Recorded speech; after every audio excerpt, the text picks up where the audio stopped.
السلام عليكم ورحمة الله وبركاته. إنا لله وإنا إليه راجعون. أكما قرتن حياة توبنا من بين جرو خرف ولا ربي ديمتي جرتي مجونتون يوتيوبرا كيوتيوباتي قيلتين يمن خيسا وجين تري دبان غازا قيابرو يدا أكما هرابا قدوف على داس ينتتي دبان غازا اتبقى كي دبا غازا قدا وربي جاربا جرتن من بين جرو دبا غازا وروان فيديو جنازة حياة في فيديو فوتوسي موسيقى الرخيصاني يعني موسيقى خامر الرخاية شاما وجه ربي جاء ربي في رسول سداتو فيديو سنها فودو يوتيوبر وروان هند خيسانو خربي في رسول سداتو فوتو حياة وان جام فيديو حياة وان جامي فودادا السلام عليكم جنة سلامتا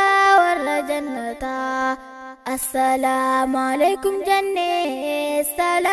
السلام عليكم ورحمة الله وبركاته. تطهر بالتاريخية كم جرتني في قدني سنين جتانك الحمد لله دقيني قالوا الحمد لله على كل حال. ايه كونك الحمد لله بليتي توتي جرتي خلاص وانقول من جرو نمني تكدونان ديبسون دنداموس لا ديبسو تاتي وان في نما وانتي سي أبلتي يعني ديبسا ولكن رب رادفتي خلاص وانتي أبلتي خلاص خدتي خرامتا خرم منايسي خدوكا الحمد لله جنة نجي أنا كده جرتي صح دعاء بدو تكدوتي ولكن الحمد لله إيه دوتو تخيل كنا فيديو برايسني مرة إسني هاسونا ولا وانين فيت وروان فيديو جنازة حياة في فيديو فوتوسي موسيقى الرخيصاني يعني موسيقى خامر الرخاية شاما وجه ربي جاء ربي في رسول سداتو فيديو سنها فودو يوتيوبر وروان هند خيسانو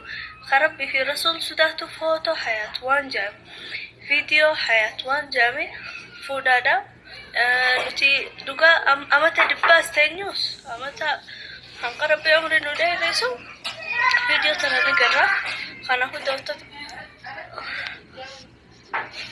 وروان جنازة حد قالك سيد حق عدا لو سمحتوا فيديو فوتوس وهند حق عدا زفنا الرخيصاني وان أمارك زين نمني دور رخايتو وبليتي يا مسلمة عبادة مسلمات دوتي الحمد لله خانا خدوتا تخيانا رواني نسيني دفت إن شاء الله قويا براقي زي ويونو فيديو يصير كم تاتي كم قبتي رب ما خلهم تتفيدي أكنت تسجي خطبيفي نتي وربي جي ربي نور جبادا ربي تو لبوتنا يسيومي نتي متي خلا خدا تتخيا إيسن رامت منو قافدا وروان فيديو الباتني دلقو في دلقادا ولكن فوتو أبلتي لو سمحت ربي في رسول تيسر قبي قد انديسنا وروان جنازة حياة قديسي حقو ضروري حقا وروان بس رب الراسو دا أنا خدا تتخيا. السلام عليكم.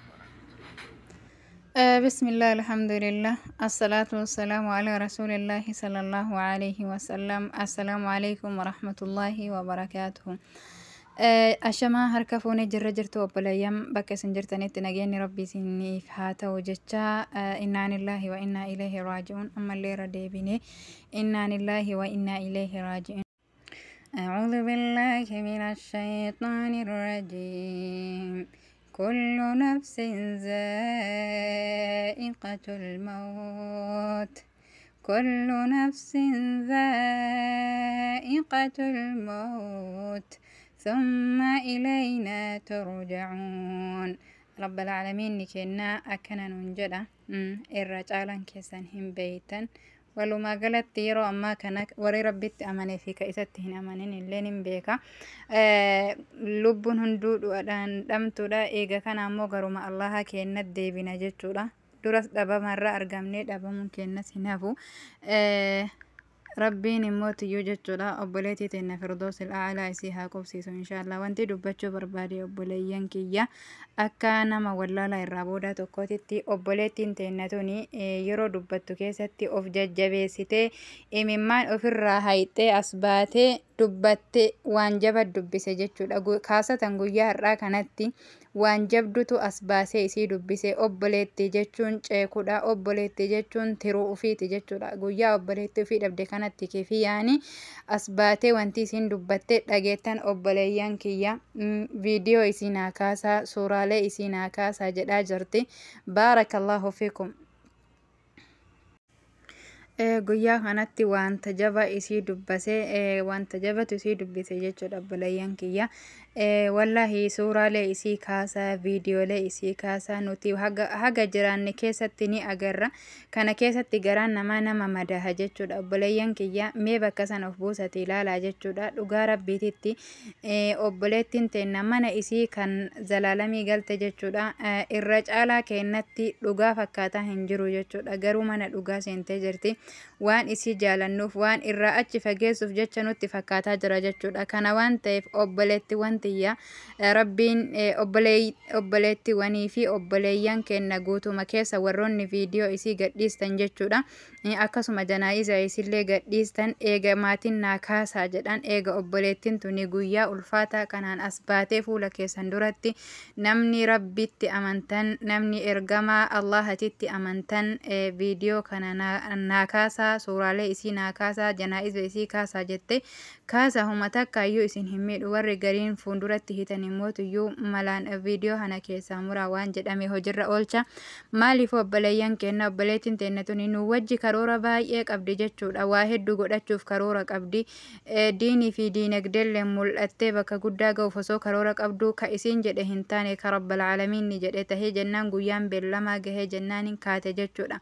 Akkuma kana anaaf isinillee osoo guyyaa hedduu of duratti eeynu, osoo immoo hamilee hedduu of duratti eeynu, osoo abdii hedduu of duratti eeynu akka amma jirru kanarraa jijjiiramne akka itti duunu rabbal aalamiin beeka obboleeyyan kiyya. Wallaahi al'aziim nu hin beeynu jechuudha.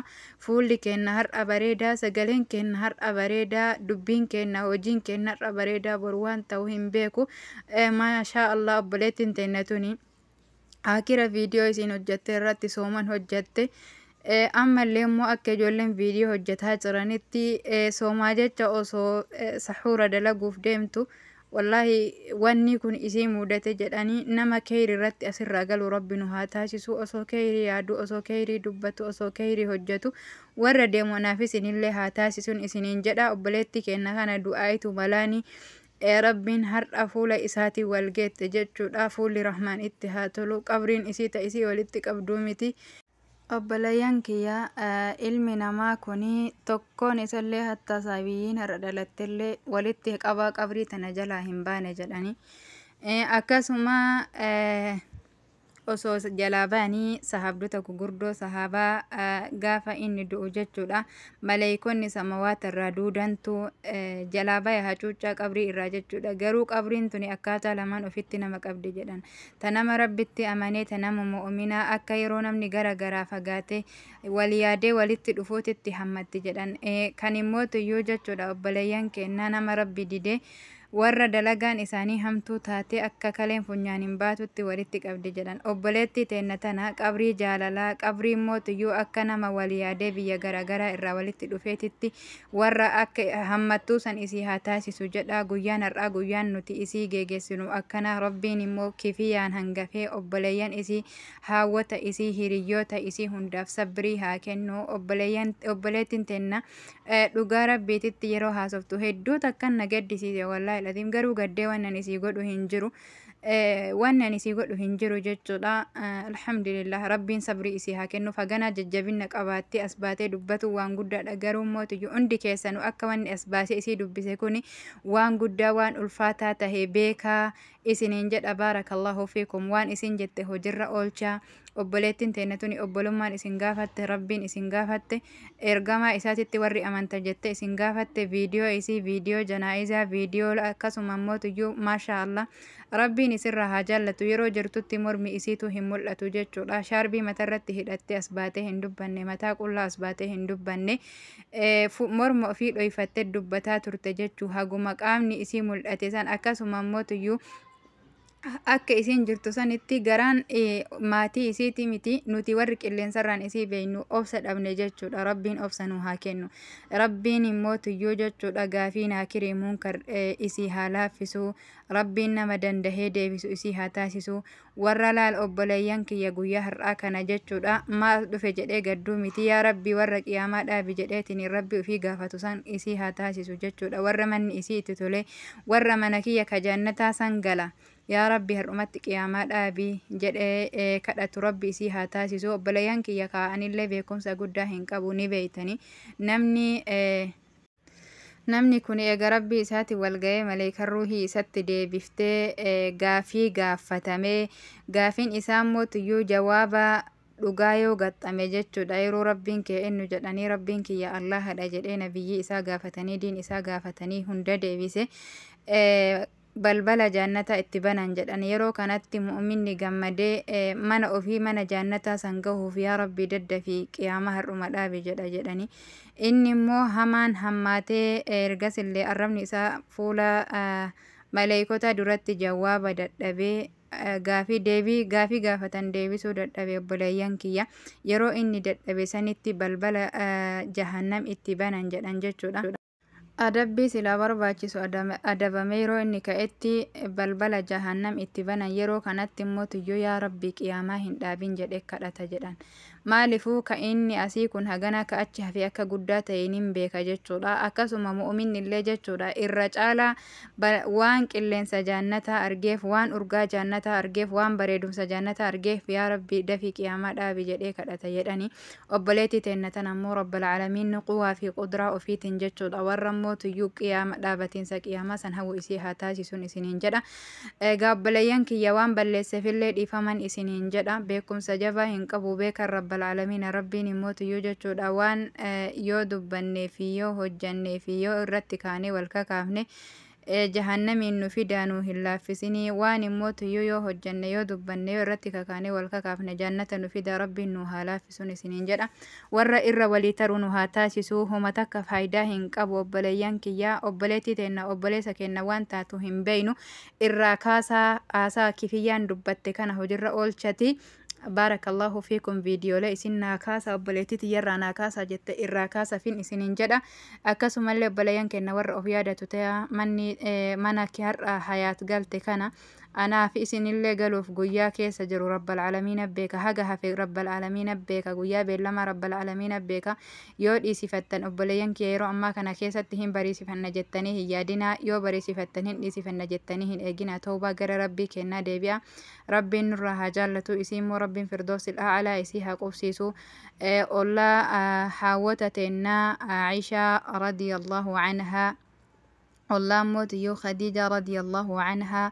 والله فاطمة بنت محمد صلى الله عليه وسلم ربين إسيها قبسيسو غندا كان جالو أبولا كان جالو فرا كان جالو ربين إسيها تاسيسو جدا إن شاء الله دعاين هندقتنا هر أقويا إسير ربي فيتي والجيتو فول رب العالمين اتهاتلو أبولاتي تينا نتي إسير رجالني ربين إسيرها جالتو ربين يموت يوجد جدا نما جانتك يستي والأرجون نها تاسيسون إسين جدا وان بلسف ديفا مناقودا وبالله التوفيق. السلام عليكم ورحمة الله وبركاته. السلام عليكم ورحمة الله وبركاته. إنا لله وإنا إليه راجعون. أكما قرتن حياة توبنا من بين جرو خرفوا لربي ديمتي جرتي مجونتون يوتيوبرا كيوتيوباتي قيلتين يمن خيسا وجين تري دبان غازا قيابرو يدا أكما هرابا قدوف alaadaa seentatti dabbaan gaazaa itti baqaqee dabbaa gaazaa guddaa warri biyya arabaa jirtan namni hin beekne hin jiru. Dabbaa gaazaa asumaanillee ifirraa eegaa insiniin jaamcoontuun ilmaan qabdi. Ilmaan isii haadha isiit irratti dhiistee kara fuula rabbii deebitee arraan tanaa rabbi rahmata haa godhuu fi mee miciyoo tanaa ayyaada takkaan qaba akka yaada kijaatti ilmaan haadha irra dhiistee akhiramte tanaa fi jiruu baqaa waan taate namayyuu ni beeytanii.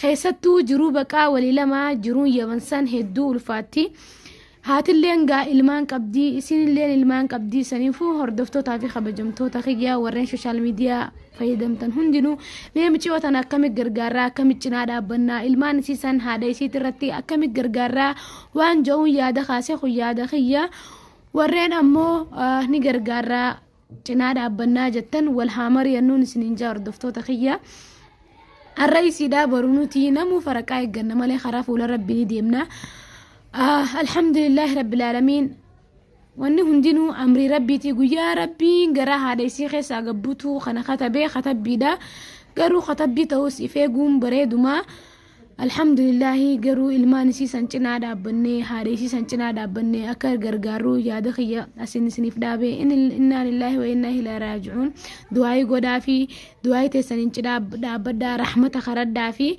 aalii fi firottan isii jajjabinaan isiniif hawwa assalaamu alaykum wa rahmatullahi wa barakaatuh warra yaada kana narra deeggartan wal mariyanna insha Allah nageetti du'aay teessanin cinaa dhaabbaddaa obboleettii teenya